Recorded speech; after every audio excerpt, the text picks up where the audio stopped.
Hey guys, I'm back with another layout update. I know I think I know I didn't have one last week. If you notice, I've been trying to keep one every week. Um, I know I thought about it, and I just never got around to it because of other stuff, school, and we're moving out of our robot shop for the season. So season's over, so we got to move everything out of that. So we've been doing that for the past week. But I'm back now with a brand new update and got a lot of stuff to show to you. So we'll go ahead and get right into it with some new scenery. Alright, so this is brand new. I got the road plus the parking lot painted, as well as this section of the road painted. And I still got the middle section between the two tracks there, and I still got to paint that section, but I'll show you that in a minute. Also, this is brand new, this section. This is going to be a parking lot for the storefronts. So that's painted. And I actually had to repaint this section right here because when I was putting the plaster down, I just went ahead and some got over here, and I just let it, and I tried to scrape it up the best I could, but I just let it dry basically, and then just repainted it because it wasn't a big deal to me. Also, I added more turf over here, so it looks good. I'm gonna go back once I get the layout all done. I'm gonna go back with some different shades and different sizes of turf to really give it a better look. So just right now, this is the blended turf. It's all right here in this bucket actually. Still got a lot, which is good because it'll keep me going for a while. Also got this section done between the granite elevator siding and the this siding. The track's still taped up just because I haven't taken it off yet. Because I still gotta paint this and paint around here, so that's why it's still up. And I actually gotta put tape on this side. I just haven't done that yet. Also, I want to show you guys this. I've been experimenting with crossings. I have to custom make my own because my curves are different sizes, and I don't think they make the exact size I need. So I've been using the N-scale cork road bed, cut it to size, and sanded it as much as I could to get it to just below the rail height. And I know it kind of doesn't look like it now because this end is actually sticking up because it's not glued yet.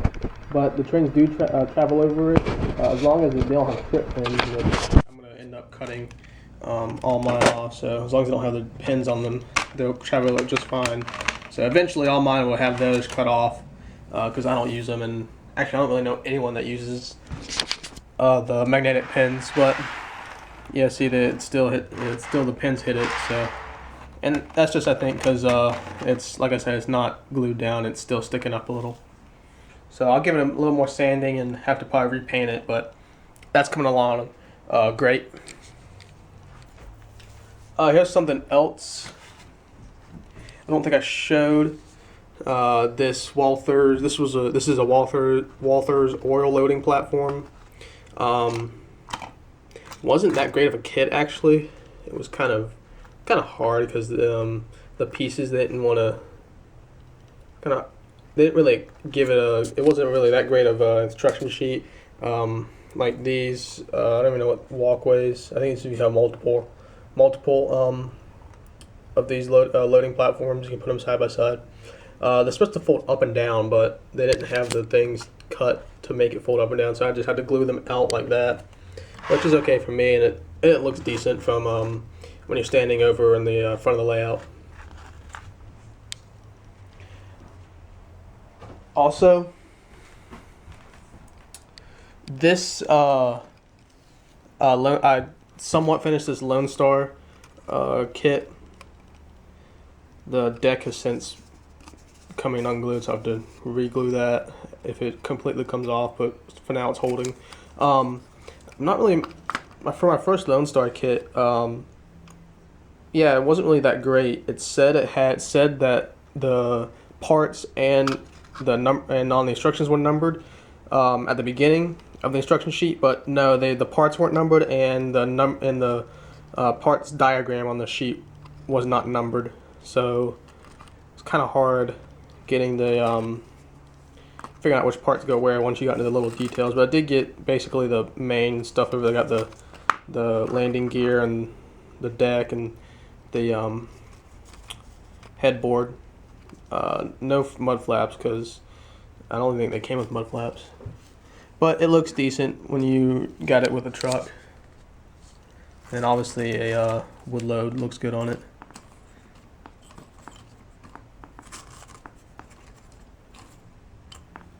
Well, you get the idea. So now I'll go back up to the front of the layout and talk about some projects and other neat things. Alright, to start out with a little project I did is this tie load. It's not focusing. Yeah, this tie load. Now what it did was basically took the rails off of a old Atlas, or a bunch of old Atlas straight sections of track. I can use curves too, but the straight sections are easier to pull the ties off of. And this is I cut a piece of cardboard to the correct size to fit into it. Let's see if I can take some out here to show you. See, I cut a piece of cardboard just like that.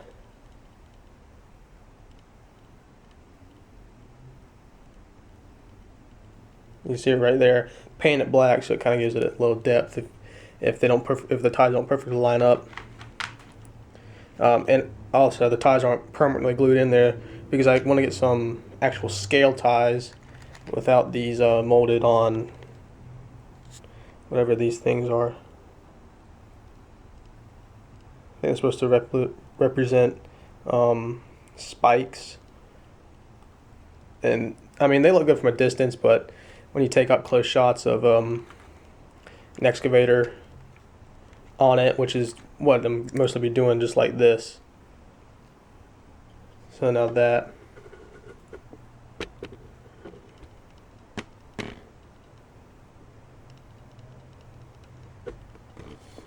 Still got my other gondola to do for CSX. And that one it's gonna be fun doing that.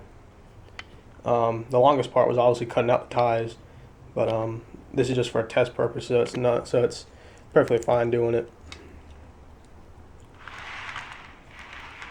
Alright, another little thing I'm doing is taking these are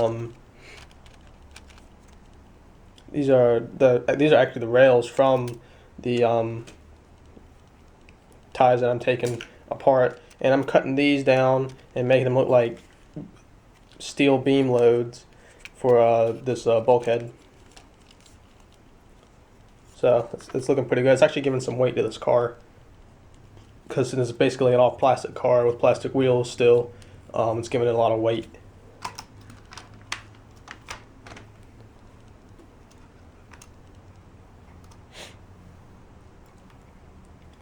Another thing is this rec load I did a while ago. Finally decided to chain it down to a flat car and make it permanent. Got these chains at Michael's.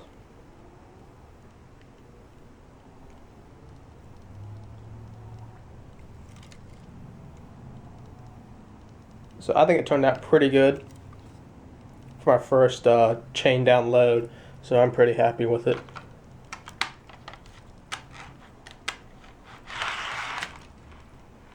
And now, a little project update for my Roto dump truck.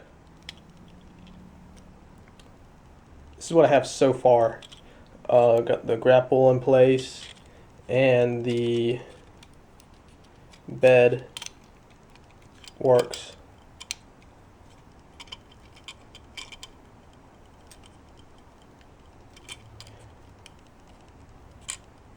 The only thing now to do is put on the high rail gear, which I've already removed the bumper from it. I didn't find a white cab, as you can tell. This was the yellow one. It actually came from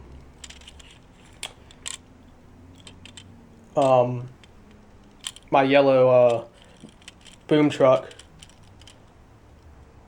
So I just basically repainted it. I didn't even bother stripping it.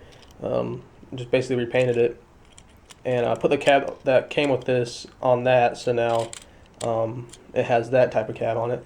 But the only problem is, well, the only thing is to add the high rail gears to it, and then it should be pretty much done.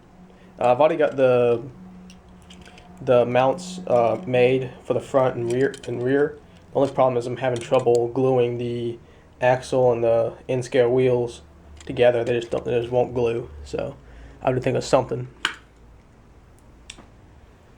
So that's about it for the update, guys.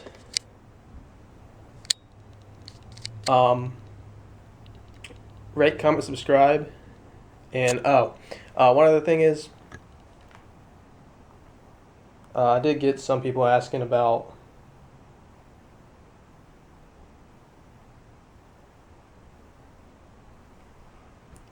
my Instagram.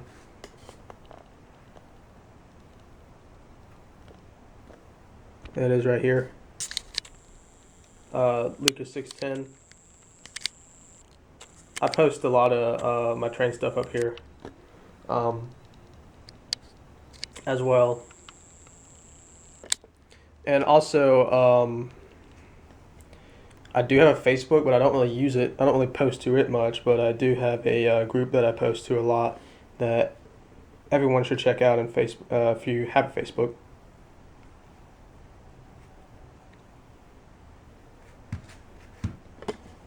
There you go, right here. YouTube Model Railroaders. It's a good site. A bunch of good guys on there. They'll help you out with anything you have, even if it's a basic question. They won't. They'll help you out no matter what kind of question they have on it. And mine's the top picture so far. So now that's about it for the update, guys.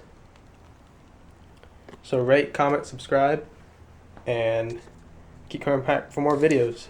See ya.